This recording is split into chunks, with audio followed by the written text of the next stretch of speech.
Hey everyone! Welcome back to the channel. Do you ever wonder how to talk about your daily routine? Or facts that are always true? Like, I drink coffee every morning, or the sun rises in the east.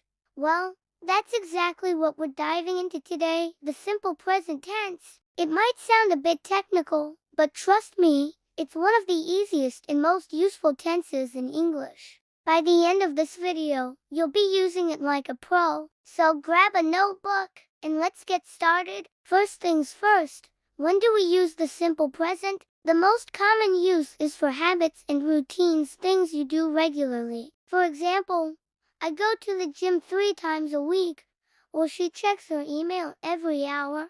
It's all about those repeated actions that are part of your everyday life. What's something you do every single day? Think about it, and you're already using the simple present. The second major use is for general truths or facts. These are things that are always true, no matter what. For instance, water boils at 100 degrees Celsius, or spiders have 8 legs. These statements aren't just true right now. They were true yesterday and will be true tomorrow. So, whenever you're stating a scientific fact, a general belief, or something that's universally accepted, the simple present is your best friend. Now, let's talk about how to form it. This is the easy part. For I, you, we, and they, you just use the base form of the verb. No changes needed. So, I walk, you play, we study, and they eat. Simple, right? The only little trick comes with he, she, and it. For these subjects, you usually add an s to the end of the verb.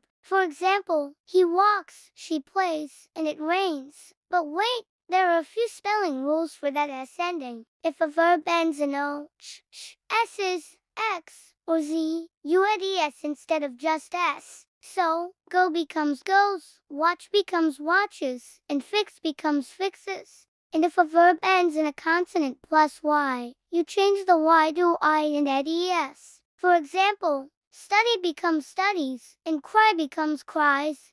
Don't worry, you'll get the hang of it with a little practice. What about making negative sentences and questions? This is where our helper verbs do and does come in. For negatives with I, you, we, and they, we use do not or the contraction don't.